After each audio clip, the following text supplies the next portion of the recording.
자, 오늘은 내가 믿으면 하나님의 영광을 보리라, 그런 주제로 말씀을 전하겠습니다. 내가 믿으면 하나님의 영광을 보리라. 누가 하신 말씀이에요? 오늘 성경에 누가 하셨어요? 이 말씀을 예수님이 하셨죠? 예수님이 믿지 못하는 마르다에게 예수님이 하신 말씀입니다. 네가 믿으면 하나님의 영광을 보리라. 이 하나님의 영광, 이 영광이 나옵니다. 하나님을 보리라 그러지 않고 하나님의 영광을 보리라 그렇게 말씀했습니다. 이 유대인들은 이 보이지 않는 하나님, 그 보이지 않는 하나님이 자기들이 볼 수 있고 느낄 수 있도록 그곳에 임재하셨을 때, 그때 하나님의 영광을 봤다 그래요. 하나님의 영광을 봤다. 그래서 유대인들의 말로 이제 쉐키나, 하나님의 쉐키나를 봤다 그럽니다. 그러니까 하나님이 이곳에 오셨다. 유대인들은 그렇게 말하기를 꺼려해요. 그럼 하나님의 이름을 뭔가 좀 신성모독하는 것 같고 가볍게 부르는 것 같아서 하나님이라고 하지 않고 하나님의 쉐키나가 임했다. 하나님의 쉐키나, 하나님의 영광이 임했다. 그 쉐키나라고 하는 말은 원래 동사 샤칸에서 나온 말인데 임재하다 그런 뜻이에요. 그러니까 하나님의 임재하심이 임했다. 번역하면 이렇게 되는 거죠. 하나님의 임재하심이 임했다. 그런 그 하나님의 임재하심, 하나님의 쉐키나, 하나님의 영광이 여러분의 삶 속에 임하시고 여러분의 가정에 임하시고 우리 교회 안에 임하시고, 그럼 어떤 일이 벌어지겠어요? 전능하신 하나님이 찾아오셨는데 어떤 일이 벌어지겠어요? 여러분 병도 치유되고 마음의 병도 치유되고 여러분 인생에 해결되지 않던 문제들을 해결해 주시고 이런 놀라운 역사가 일어나겠죠. 자, 그런데 그런 하나님의 놀라운 역사를 체험하려면 앞에 중요한 조건문이 있어요. 뭐예요? 네가 믿으면, 네가 믿으면, 그 하나님을 네가 믿으면. 제가 여러분에게 질문하겠습니다. 오늘은 이제 믿음이라는 주제로 설교를 하는데, 하나님의 영광을 체험하려면 뭐가 있어야 돼요? 믿어야 되잖아요. 믿음. 제가 물어보겠습니다. 여러분은 하나님의 살아계심을 믿습니까? 정말로 믿습니까? 내가 정말로 믿냐고 물어봐요. 정말로. 오늘 여기 나오는 마르다와 마리아처럼 그냥 신학적으로, 교리적으로, 이성적으로만 믿는 게 아니라 진짜 믿냐, 이게 진짜 믿냐. 하나님이 창조주요 전능하신 하나님임을 믿습니까? 또 물어봅니다. 정말로 믿습니까? 우리 아까 예배 드릴 때 어떻게 고백했어요? 전능하사 천지를 만드신 하나님이 내 아버지임을 믿습니다 하는 엄청난 신앙 고백을 했어요. 근데 이것이 신학적인 고백, 그냥 교리적인 고백으로 끝나는 그리스도인들이 너무나 많습니다. 그 전능하신 하나님이 진짜 자기의 인생 속에 찾아오셔서 자기의 인생의 문제들을 해결해 주시는 그 하나님임을 기대하지 않는 그리스도인들이 너무 많다는 거예요. 또 묻습니다. 제가 하나님이 지금 이 시간에도 여기에 창조주의 능력으로 찾아오심을 믿습니까? 여러분이 정말로 믿는다면, 그냥 믿는 게 아니라 진짜로 믿는다면 하나님의 영광과 능력을 여러분의 삶에서 체험하게 됩니다. 그냥 하나님이 막연한 어떤 신이 아니고, 제가 늘 말하잖아요. 철학자들이 생각했던 어떤 궁극적인 존재나 존재의 근원이나 뭐 이런 어떤 비인격적인 신이 아니라 진짜 살아계신 하나님, 인격적인 하나님, 우리와 함께 계신 하나님, 우리의 인생에 개입하셔서 우리의 삶을 지켜주시고 문제를 해결해 주시고 치유하시는 하나님, 그 하나님임을 믿느냐? 그 하나님임을 믿느냐? 여러분, 이 하나님을 믿으려면 내 삶에 체험이 돼야 돼요. 체험이. 누가 체험합니까? 믿으면 체험한다. 믿으면. 그래서 하나님 없는 사람처럼 살지 말고 정말 인격적인 하나님을 늘 만나서 하나님 영광 중에 살아가시는 여러분 되기를 주의 이름으로 축복합니다. 자, 그럼 오늘 본문을 보겠어요. 오늘 이제 주제가 이 부분에 상당히 집중이 되어 있습니다. 지난주 우리가 이제 예수님이 사랑하셨던 세 남매, 마르다, 마리아, 나사로, 세 남매의 믿음에 대해서 지난 시간에 공부를 했는데 좀 복습을 해보겠습니다. 예수님이 세 남매를 사랑하셨어요. 왜 사랑하셨어요? 세 남매가 정말 특출나게 예수님을 잘 섬겼기 때문에 예수님은 모든 사람을 사랑하시지만은 특별히 세 남매에게 예수님 관심을 가지셨습니다. 그런데 어느 날 이 예수님을 잘 섬기던 세 남매의 인생에 이제 큰 고통이 찾아왔는데, 하여튼 오빠든 동생이든, 성경에는 오빠 동생인지 모릅니다. 성경만 읽어서는. 제가 그냥 동생이라고 설교를 하겠습니다. 자, 동생인 나사로가 죽었어요. 병들어서 시름시름 앓다가 죽게 되었습니다. 자, 이 죽기 전에 나사로가 병들어서 이제 막 죽어가고 있을 때 이 마르다와 마리아, 이 누이들이 얼마나 안타까웠겠어요. 그래서 사람들을 예수님에게 보냈죠. 그때 예수님은 요단강 저 건너편에 있었다 그럽니다. 성경 읽어보면은 좀 먼 데 있었어요. 근데 급하게 예수님을 보냈습니다. 예수님에게 사람을 보내서 도움을 청했습니다. 근데 예수님이 이제 이 도움을 받으시고 급하게 이제 막 오실 줄 알았는데, 지난 이제 며칠 만에 가셨어요. 이틀 만에 가셨어요. 이 두 자매를 막 급해가지고 지금, 정말 우리나라 말로 그냥 똥이 탄다 그러는데, 막 너무 급하고 안타까운 상황인데 우리 예수님께서 이틀을 더 유하시고 가셨어요. 이제 오늘 예수님이 이 나사로가 죽은 동네인 베다니로 이렇게 찾아오셨습니다. 예수님이 찾아오셨을 때 죽은 지 얼마가 지났다 그랬어요. 오늘 본문에 보면 17절에 보면은 나흘이 지났다 그랬어요. 나흘. 그래서 젊은이들은 나흘 그럼 또 잘 몰라요. 하루, 이틀, 사흘, 나흘이니까 4일이 지난 거예요. 4일이. 우리나라 같으면 이미 끝났어요. 장례식 끝났는데 여기는 일주일 동안 하기 때문에 이제 4일이 지났습니다. 4일이 지났는데 오늘 성경에 보면은 이 마르다와 마리아의 집에 이 안타까운 소식을 듣고 조문객들이 굉장히 많이 찾아왔다 이렇게 얘기를 하고 있죠. 조문객들을 붐비고 이제 장례식을 하는 거예요. 장례식을 하고 있는데 이 소식이 들려오는데 예수님이 지금 일로 오고 있다는 겁니다. 근데 아직은 이제 집에는 도착을 못했고 저쪽 마을 어디까지 오신 것 같아요. 예수님이 오고 있다는 소식을 마르다가 들었는데 그 소식을 듣고 마르다가 예수님 오시기를 가만히 앉아서 기다린 게 아닙니다. 오늘 성경은 어떻게 했어요? 예수님이 있는 곳까지 마르다가 직접 갔다 그랬어요. 찾아갔다 그랬어요. 마르다는 찾아갔는데 마리아는 집에 있었다. 이렇게 성경에 기록되어 있습니다. 말씀은 잘 봐야 돼요. 그러니까 진리의 말씀을 정확히 이해하려면은 정확하게 말씀을 관찰을 해야 돼. 모든 진리는 관찰해서 나와요. 자연과학만 관찰하는 게 아니에요. 성경 말씀도 자세히 육하 원칙에 의해서 관찰을 해야 됩니다. 그럼 우리 생각에 마리아가 그렇게 믿음이 좋은데 왜 안 갔을까? 예수님이 늦게 와가지고 삐져서 안 갔을까? 그렇게 생각해 볼 수도 있겠죠. 나 이제 합리적으로 추론한다면은 상이 났는데 이제 두 사람이 다 가면은 이 조문객을 누가 맞이하겠어요? 그러니까 언니 마르다는 예수님 영접하러 나갔고 마르다는 그냥 남은 것이죠. 남을 수밖에 없는 겁니다. 그래서 마르다가 예수님이 있는 곳까지 찾아갔습니다. 이 슬픔 중에도, 이 경황이 없는 중에도 마르다는 예수님이 그냥 오시고 있는데 그냥 집에서 기다릴 수가 없어서 자기가 직접 찾아 나갔다고 성경은 이야기하고 있어요. 자, 그만큼 이 마르다는 예수님을 잘 섬기던 여인입니다. 섬기는 여인이에요. 그런데 이제 이 마르다가 찾아 나가서 예수님을 만났죠. 그렇게 기다리던 예수님을 만났습니다. 예수님을 만났을 때 자기의 감정을 이렇게 표현을 합니다. 21절 한번 읽어보겠습니다. 시작. 내 오라버니가 죽지 아니하였겠나이다. 뭔가 좀 이 말씀을 여러분 읽으면 어떻게 들리세요? 뭔가 좀 원망하는 것 같기도 하고, 왜 이렇게 늦게 오셨습니까? 그런 말인 것 같기도 하고, 좀 그런 뉘앙스가 들리죠. 여기에 예수님이 계셨다면, 내 동생이 죽기 전에 예수님이 계셨다면은 죽지 않았을 텐데 그 안타까움이 있는 거죠. 그러니까 그 마음속에는 그 나사로의 병, 자기 동생의 병을 예수님이 능히 고치실 수 있다는 믿음이 있는 거예요. 그게 내포되어 있는 겁니다. 예수님만 계셨다면은 죽지 않았을 텐데, 안타까운 마음을 예수님께 이야기하고 있어요. 근데 이제 오늘 성경을 쭉 다 읽어보면은 나중에 이제 마리아도 예수님을 만나죠. 마르다가 와서 야 예수님이 찾으신다 그랬더니 마르다도 나가서 이제 예수님 만나는데, 그때도 마리아가 똑같은 말을 해요. 아주 똑같은 말을 합니다. 32절 읽어보겠습니다. 시작.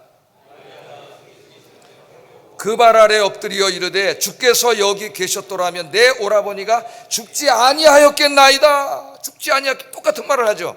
그러니까 뭘 추론해 볼 수가 있어요? 마르다와 마리아가 동생이 죽은 다음에 둘이 아마 대화를 나눈 것 같아요. 예수님만 계셨더라면, 예수님만 여기 계셨더라면 나사로가 죽지 않았을 텐데, 그렇게 얘기했겠죠. 성경에는 없습니다, 그런 얘기는. 그러나 합리적으로 추론해 볼 수는 있어요. 똑같은 말을 했기 때문에 둘이 아마 그런 마음이 있었던 것 같아요. 예수님만 있었으면 죽지 않았을 텐데, 이렇게 안타까운 마음을 이야기를 하고 있습니다. 자, 그러니까 이 두 자매는 예수님이 죽은 나사로를 어떻게 해요? 살릴 수 있다는 것은 생각하지 않고, 병들었을 때 그때만 예수님이 있었으면 죽지 않았을 텐데 하고 안타까워하고 있어요. 그러니까는 이 믿음 속에는 믿음이 없는 건 아닌데 그 믿음이 좀 뭔가 부족하다는 걸 알 수가 있습니다. 병들은 것까지는 우리 예수님이 고쳐주실 수 있는데 이미 죽었잖아요. 4일이 지났잖아요. 4일이. 그러니까 아쉬워만 하고 있지, 지금 그 예수님이 죽은 동생을 살리실 수 있습니다, 그 말은 없어요. 살리실 수 있습니다. 그런 믿음은 없는 거예요. 그런 믿음은. 그러니까 뭔가 예수님의 능력, 하나님의 그 전능하심을 자기 인간의 이성과 자기 신앙으로 재단하고 있는 겁니다, 지금. 병까지는 고칠 수 있는데 이 죽은 나사로를 살릴 수 없다는 것이 전제되어 있는 거죠. 아쉬워만 하고 있잖아요. 아쉬워만 하고 있습니다. 그랬더니 우리 예수님이 뭐라 그러냐면 놀라운 말씀을 하십니다. 23절에 예수께서 이르시되 내 오라비가 다시 살아나리라. 아멘. 네 오라비가 다시 살아나리라. 놀라운 말을 하는 거예요. 믿지 않으니까 예수님만 계셨으면 안 죽었을 텐데요.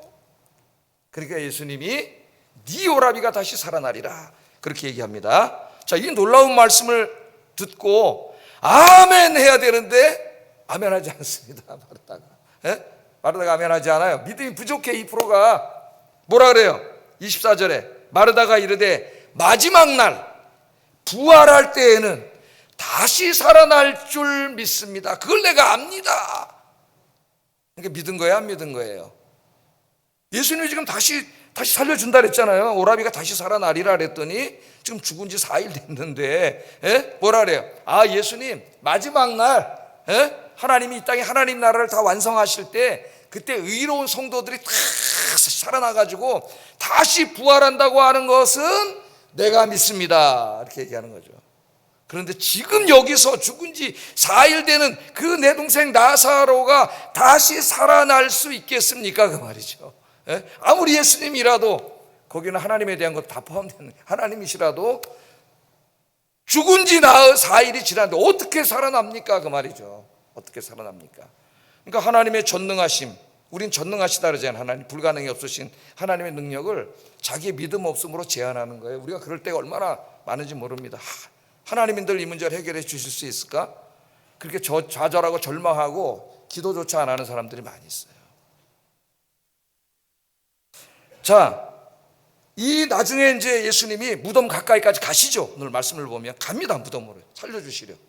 무덤에 가까이 가서 저 무덤에 돌을 옮겨 놓으라 그랬어요. 유대인의 무덤은 여러분 잘 아시죠? 이제 이렇게 굴을 파가지고 돌을 막아 놓는데 돌을 옮겨 놓으라. 그랬더니 마르다가 또 예수님을 만류합니다.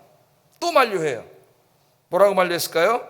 39절 한번 읽어보겠습니다. 시작. 그 죽은 자의 누이 마르다가 이르되 주여 죽은 지가 나흘이 되었으니 벌써 냄새가 납니다. 예수님이 살려주신다는데 돌 옮겨 놓으라는데 마르다가 그걸 또 막아요. 또 막아. 아까 뭐라 그랬어요? 부활은 내가 믿습니다. 교리적으로. 그러니까 교리적으로 신학적으로는 단단한 신앙이에요. 이 말에 부활을 믿으니까. 여러분 부활을 믿습니까? 교회 다니면서 부활을 안 믿는 사람도 많아요. 여러분 그런 일이 어떻게 일어날까? 그런 사람 많아요. 오래 다녀도 안 믿는 사람이 있어요. 그러니까 죽음 앞에 벌벌 떠는 거예요. 자, 나흘이 됐는데 냄새 나는데요. 예수님 아무리 예수님이라도 하나님이라도 나흘 된 거 어떻게 살립니까? 지금 막았잖아요. 막았어요. 자, 우리가 여기서 마르다의 신앙에 대해서 생각해 볼 필요가 있고 우리의 신앙에 대해서 한번 생각해 볼 필요가 있어요. 마르다는 교리적으로 신학적으로 정확한 신앙을 가지고 있습니다. 하나님의 때에 하나님 나라가 임할 때 모든 죽은 성도들이 다시 부활한다는 거 믿습니다. 또 우리 예수님께 뭐라 그랬어요? 예수님이 하나님의 아들 메시아임도 내가 믿습니다. 이런 건전한 신학과 교리적인 신앙을 가지고 있어요.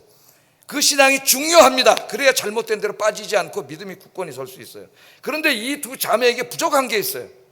그 마지막 때 죽은 자들을 다 부활할 수 있는, 다시 살리실 수 있는 그 하나님, 전능하신 하나님이 지금 역사의 이 현장 속에서, 자기의 인생 속에서, 자기 동생이 죽은 그 상황 속에서 그 죽은 나사로를 다시 살리실 수 있다는 것을 믿지 못한 거예요. 믿지 못한 거예요. 하나님이 전능하신 하나님이라고 입으로는 고백하지만 그 하나님이 정말 그 전능하심을 자기의 인생 속에서 실제로 행하실 수 있다는 것은 믿지 못합니다. 오늘 대부분의 그리스도인들이 그런 믿음을 가지고 살아가요. 그런 믿음을 가지고. 안타까운 일이죠, 여러분. 하나님은 아까 제가 물어봤잖아요. 살아계신데, 전능하신데 그걸 믿는다고 입으로는 하면서, 교리적으로는 고백하면서, 신학적으로는 인정하면서 그 하나님이 지금 이 시간 여기서 내 인생에 개입하셔서 내 인생을 확 치유하고 회복시킬 수 있다는 것은 믿지 않는 거예요. 믿지 않는 거예요. 그때 예수님이 하신 말씀이 이제 오늘 설교 제목입니다. 예수님이 뭐라 그랬어요? 40절 한번 읽어보겠습니다. 시작. 내가 믿으면 하나님의 영광을 보리라. 아멘. 내가 믿으면, 이걸 믿으면 전능하신 하나님이 지금 이곳에 하나님의 쉐키나가 임하셔서 네 동생을 살리는 것을 네가 보게 될 거다, 그 말이에요. 영광을 보리라, 이렇게 말씀했습니다. 이 말씀 꼭 기억하셔야 됩니다. 내가 믿으면 뭘 봐요? 하나님의 영광을 보리라. 하나님의 영광이 뭐라 그랬어요? 쉐키나가 보이지 않는 하나님이 우리가 볼 수 있고 느낄 수 있도록 내 인생에 찾아오심이에요. 찾아오심. 구약 성경에는 구름의 모습으로, 빛의 모습으로 오시기도 하셨습니다. 그때 하나님의 영광이 나타났다 그랬고, 또 하나님이 만나와 메추라기로 먹여주실 때 우리 인간이 할 수 없잖아요. 하나님의 영광이 나타났다 그래요. 신약 성경에서도 소경의 눈을 뜨게 했을 때 하나님이 하시는 일, 하나님의 영광을 드러내는 일이고, 오늘 나사로가 죽은 것도 살리심으로 하나님의 영광이 드러나는 거예요. 하나님의 영광. 그러니까 믿음이 있는 사람과 없는 사람은 같은 교회를 다녀도 신앙의 질이 전혀 달라요. 믿음이 없는 사람은 이런 얘기를 하고 해도 하나님의 세계를 체험하지 못했기 때문에 남 얘기 듣듯이 정말 그런 일이 있나? 그러고 살아가지만 늘 믿음으로 기도하면서 이 놀라운 것을 체험하는 사람들은 아멘, 아멘 하는 거죠. 아멘. 내가 믿으면 하나님의 영광을 보리라. 여러분 꼭 기억하세요. 이 말씀을 평생 간직해야 됩니다. 내가 믿으면, 전능하신 하나님을 믿으면 하나님의 영광을 보리라. 어디서? 여러분의 인생 속에서 하나님의 영광을 보리라. 그 하나님을 늘 만나시기를 주의 이름으로 축복합니다. 그러면서 예수님이 하늘을 우러러 기도하셨어요. 기도 41절 42절에 예수께서 눈을 들어 우러러 보시고 이르시되 아버지여 내 말을 들으신 것을 감사합니다. 항상 내 말을 들으시는 줄을 내가 알았나이다. 그러나 이 말씀을 하는 것은 둘러선 무리를 위함이니 곧 아버지께서 나를 보내신 것을 그들로 믿게 하려 함입니다. 하나님 앞에 기도를 했습니다. 하늘을 우러러 기도를 하고 기도를 마친 후에 큰 소리로 무덤을 향하여 외치셨습니다. 나사로야 일어나라. 할렐루야. 나사로야 일어나라. 그랬더니 어떤 일이 벌어졌어요? 놀라운 일이 벌어졌어요. 죽은 지 4일이 지나가지고 시체에서 약간 썩은 냄새가 나던 그 시체가 벌떡 일어나서 살아나는 역사가 일어난 줄로 믿습니다. 할렐루야. 네가 믿으면 하나님의 영광을 보리라. 잊지 마세요. 잊지 말고 사세요. 네가 믿으면 하나님의 영광을 보리라. 자, 중요한 거는 이 말씀을 제가 이제 해석학적인 부분을 좀 다루겠습니다. 오늘은 이 말씀을 우리 삶에 어떻게 적용해야 되느냐 이거예요. 예? 이 말씀이 어떤 의미냐? 신학자들은, 신학을 연구하는 신학자들은 주로 이제 이 말씀이 어떤 의미인가를 이거를 이제 연구하는 게 주 목적입니다. 연구하는 게. 그래서 이제 뭐 언어적 연구, 또 문법, 언어 이제 문법도 들어가는 거죠. 역사, 문화 이런 모든 자료들을 동원해서 이 의미가 무슨 의미인가를 밝혀내요. 그건 이제 엑스지시스 한다 그래. 주해한다 그래. 주해. 그 주해를 하고 그다음에 목사는 여기서 끝나면 안 돼. 신학자는 거기서 끝나요, 그냥. 그다음 목사는 어떻게 해요? 이 진리의 말씀을, 이건 1세기의 말씀이잖아요. 예? 1세기 문화 속에 주어진 말씀을 21세기의 전혀 다른 문화 속에 살고 있는 사람들에게 이 말씀이 우리 삶에 어떠한 의미가 있는지를 적용해 주는 게 설교예요. 적용. 근데 그 적용은 자기 멋대로 하면 안 되고 아까 그 앞에 뭐가 전제되어 있어야 돼? 신학적인 연구가 전제되어 있어야 되는 거죠. 연구도 안 하고 자기 멋대로 한글 성경 읽고 와서 몇 개 동사 몇 개 빼가지고 막 설교하면 큰일 나는 거예요. 하나님 말씀을 왜곡하고. 철저한 연구의 바탕 위에서 우리가 적용을 합니다. 내가 믿으면 하나님의 영광을 보리라. 이 말씀이 여러분이 믿어줘야 되고 믿어야 되고, 그래서 여러분의 삶 속에 체험되어져야 돼요. 이 말씀을 우리가 아무리 읽으면 뭐합니까 여러분? 그게 내 인생에 터치가 되지 않는데, 그게 내 인생에 파고 들어오질 않는데 아무 위로가 되지 않아요. 믿지 않으면. 여러분이 출애굽기를 읽는데 하나님께서 그냥 홍해를 쫙 갈라주셔가지고 이스라엘 백성들이 죽을 뻔하다가 다 구원을 받았어요. 그 말씀을 읽었습니다. 그런데 그 말씀을 내가 믿지 않으면은 아무 의미가 없는 거예요. 하나님이 내 인생의 홍해도 갈라주실 줄 믿습니다. 그래서 자기 인생의 홍해를 정말 하나님이 갈라주시는 것을, 그 하나님의 쉐키나 영광을 체험하지 않으면 그 아무 의미가 없는 거예요 여러분. 믿음이 없으면 성경은 전혀 위로가 되지 않습니다. 그러니까 성경 읽으면서 졸린 거야. 왜? 믿지 않기 때문에 졸린 거예요 여러분.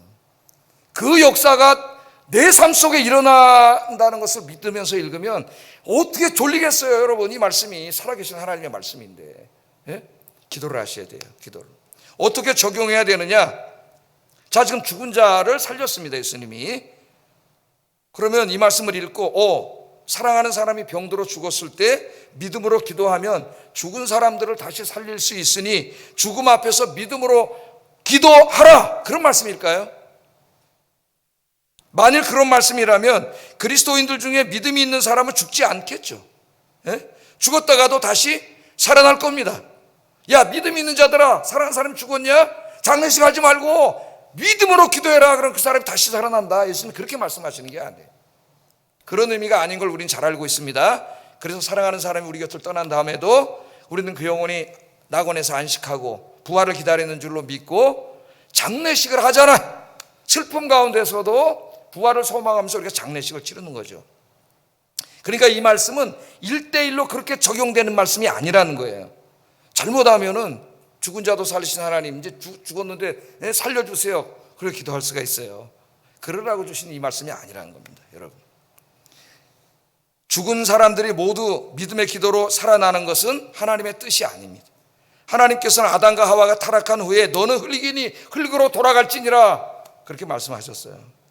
아담과 하와 이후에 모든 사람은 에녹과 엘리야 두 사람을 제외하고는 다 죽었습니다. 아브라함도 죽었고 모세도 죽었고 이사야도 죽었고 베드로도 죽었고 바울도 다 죽었어요. 우리 인간은 다 죽는 거죠. 예? 예수님이 공적 사역 기간 동안에 살리신 사람 딱 3명밖에 없습니다. 3명이 나와요. 나인성 과부의 아들을 살려주신 것, 회당장 야이로의 딸을 살려주신 것, 그리고 나사로를 살려주신 것, 3번밖에 나오지가 않아요. 자, 이 나사로를 살려주신 사건은 오늘 성경에 기록된 대로 하나님의 영광을 드러내기 위한 매우 특별한 사건이지 모든 그리스도인들에게 적용되는 보편적인 사건이 아니라는 거예요. 잘 들으셔야 됩니다. 제 설교를. 특별한 사건이에요. 예? 예수님이 나사로의 죽음의, 병듦과 죽음의 의미를 이미 설명하셨어요. 4절, 지난주에 공부했던 4절 한번 읽어보겠습니다. 시작.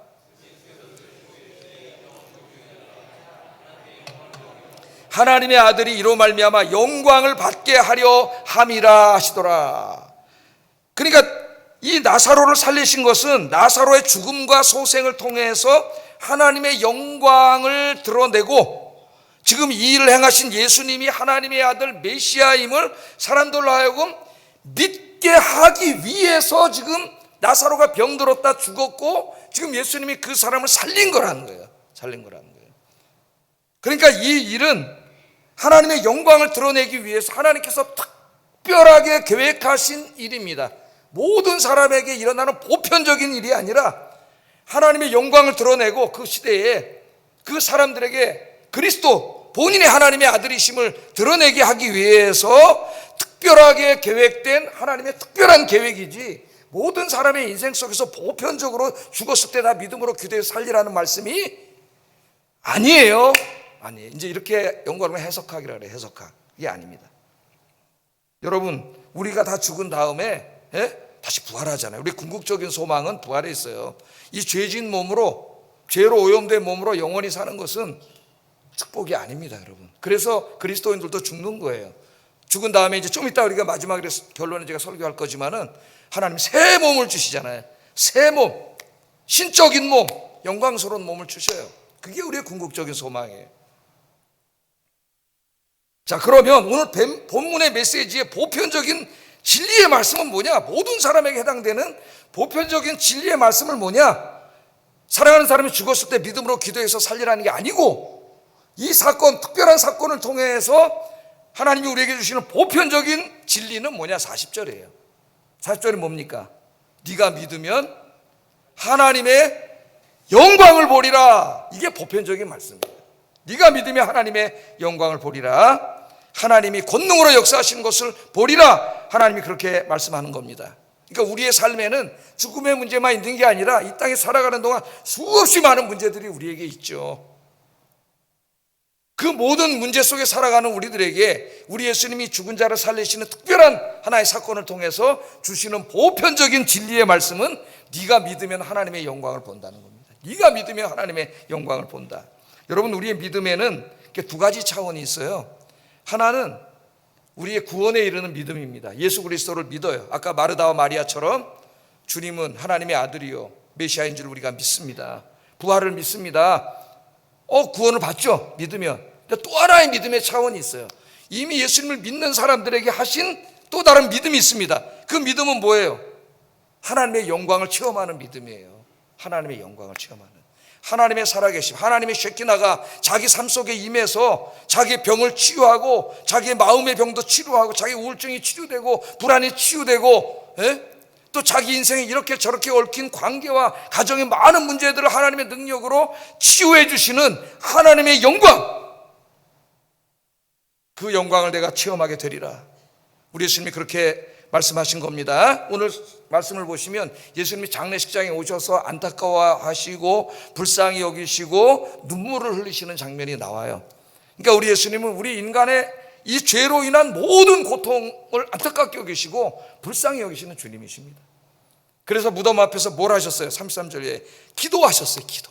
하나님께 기도하셨어요. 뭘 가르쳐 주는 거예요? 이 슬픔과 고통 속에서 좌절하지 말고 뭐 하라고? 믿음으로 기도하라고. 믿음으로 기도, 그 본을 보여주신 거예요. 믿음으로 기도하라고. 그러면 어떻게 된다고요? 하나님의 영광을 보게 되리라. 하나님의 영광을 체험하게 되리라. 여러분, 오늘 잊지 마시기 바랍니다. 내가 믿으면 하나님의 영광을 보리라. 어떠한 고난 속에서도, 고통 속에서도 좌절하지 마세요. 하나님이 살아계십니다. 하나님 앞에 무릎 꿇고 기도하셔서, 정말 하나님이 살아계시는구나, 지금 이 시간에도 역사하시는구나, 우리 곁에 계시는구나, 내 인생에 개입하고 계시는구나, 이 하나님을 그냥 교리적으로 신학적으로만이 아니라 여러분의 삶 속에서 진짜 보고 만나는 축복의 인생들이 되시기를 주의 이름으로 축복합니다. 그렇게 신앙생활 하셔야 돼요. 자, 다음으로 이제 더 중요한 주제가 있습니다. 오늘 이야기를 통해서 하나님 우리에게 말씀하시는 더 중요한 궁극적인 주제가 있어요. 이 죽은 나사로를 살리시는 이 표적의 궁극적인 의미가 뭐냐? 요한복음에 나오는 기적을 다 뭐라 그랬어요? 표적이라 그랬죠. 표적은 어떤 기적을 행하는 그 행위에 강조점을 둔 게 아니라 그 행위가 무엇을, 어떤 메시지를 전달하느냐, 이 메시지에 강조점을 두기 때문에 이 요한복음의 기적을 표적이라고 합니다. 표적. 자, 이 표적의 궁극적인 의미가 뭐냐? 이 이야기의 핵심 메시지는 예수님이 생명을 주관하시는 분이라는 것을 가르쳐 주시는 거예요. 우리에게 생명을 주시기도 하시고 거두어 가시는 하나님임을 우리에게 이야기하고 있습니다. 자, 그리고 예수님은 이 죽은 나사로를 다시 살리시는 표적을 통해서 마지막 날에 모든 성도들을 다시 살리실 것을 신학적으로, 이게 선취적으로, 신학적이 아니라 선취적으로 우리에게 보여주신 거예요. 여러분, 모든 사람은 죽는다, 진리 아닙니까? 모든 사람 죽어요. 예수님이 살려주셨던 세 사람도 다 죽었습니다. 아무리 믿음이 좋은 사람도 영원히 살 수 없습니다. 죄를 지은 상태에서 영원히 사는 건 축복이 아니라 그랬죠, 제가. 새 몸을 받아야 돼요. 이날 장례식에 참석한 모든 사람, 마르다 자매를 위로하러 온 모든 유대인들도 모두 죽을 거예요. 다 죽었습니다. 죽음은 나사로의 무덤에만 있는 것이 아니라 모든 사람의 곁에 늘 대기하고 있어요. 나사로에게만 무덤이 있는 게 아니에요. 저에게도 있고 우리 모두에게 죽음이 다 우리 곁에 있습니다. 모든 사람은 결국 나사로처럼 죽을 거예요. 시체 썩는 정도가 아니라 죽어서 완전히 썩어서 흙으로 돌아갈 것이고 자연의 일부가 될 것이고 화장해서 한 줌의 재로 다 없어질 겁니다. 그러나 우리 예수님께서 썩은 냄새 나는 나사로를 다시 살려주신 것처럼 믿음으로 산 모든 사람들에게 하나님의 영광을 보게 해주실 거예요. 그 진짜 하나님의 영광을 보는 게 뭐예요? 부활하는 거예요. 부활해서 영생을 주신다. 영생을 주신다. 그것을 보여주고 있습니다. 그래서 예수님이 이렇게 말씀하셨어요. 25절 26절 읽어보겠습니다. 시작. 나를 믿는 자는 죽어도 살겠고 무릇 살아서 나를 믿는 자는 영원히 죽지 아니하리니 이것을 내가 믿느냐? 믿느냐? 할렐루야. 이게 오늘 핵심적인 말씀이에요. 나는 부활이요 생명이다. 나는 부활을 주고 생명을 준다 그러지 않고 내가 부활이요 생명이다.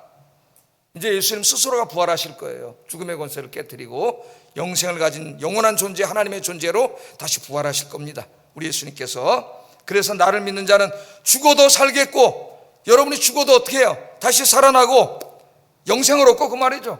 살아서 나를 믿는 자는 영원히 죽지 않는다. 같은 말을 다르게 한 거예요. 살아서 믿는 자들은 육신의 죽음을 죽겠지만은 영원히 죽지 않는다는 거예요. 영생을 주신다는 거죠. 영생을. 하나님이 정하신 때 우리 예수님이 재림하시는 그날 우리에게 영생을 주신다는 겁니다. 어떻게 영생을 주셔요? 부활하게 하심으로. 부활. 우리 기독교의 진리 중에 핵심 진리는 십자가와 부활이에요. 십자가를 통해서 우리의 죄를 사하시고 부활하신 주님께서 우리 죽은 몸을 다시 살리시는 거예요. 놀라운 일이죠, 여러분. 기적 중에 기적은 죽은 자들이 다시 살아나는 부활입니다, 여러분. 부활. 여기 잠깐 죽었던 나사로를 살리시고 곤경에 빠진 사람 잔치집에 포도주 만들어주시고 38년 된 병자 고쳐주시고 이런 많은 내용들, 오병이의 기적을 일으키시고 이 내용들은 우리가 이 땅에 살아가는 동안 이 땅에서도 살아야 되니까 주님 믿고 그때 우리가 안타깝게 여기고 필요한 것들을 하나님께서 기적적인 방법으로 공급해 주시는 내용이에요. 그러나 그 이후에도 우리는 다 죽습니다. 정말 궁극적인 축복은 뭐냐? 믿음이 있는 사람들을 다 살려주시는 거예요. 부활하여 하나님 나라에서 영원히 살게 되는 것, 그것이 가장 큰 축복이요 기적 중의 기적입니다. 여러분이 부활의 신앙을 갖고 있다는 게 그게 기적이에요. 어떻게 화장해서 다 재로 뿌려가지고 다 없는데 어떻게 다시 살아나요, 여러분? 그 믿음을 가졌다는 것이 기적이고 그게 은혜예요. 하나님이 그런 믿음을 주지 않았다면 우리는 도저히 믿을 수가 없죠. 그걸 어떻게 믿겠어요, 여러분? 하나님이 은혜로 주신 거예요. 그래서 믿는 거예요. 그래서 우리의 소망은 이 땅에 있지 않습니다. 또 이 썩어서 죽을 거잖아. 이 죽어서 없어질 이 육신에 있지 않아요, 여러분. 하나님 믿는다면서도 이 육신의 소망을 갖고 땅의 소망을 갖고 사는 사람은 어리석은 사람이에요. 어리석은 사람. 그 지금 마르다와 마리다와 같은 그 교리적인 믿음조차 없는 사람이에요. 그런 사람들. 바울이 고린도 교회 성도들에게 이렇게 권면을 합니다.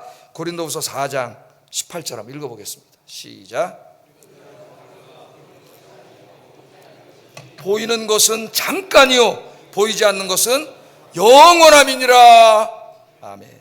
우리가 주목하는 거예요. 주목하여 관심을 갖고 주목하는 것은 보이는 것이 아니라 그래요.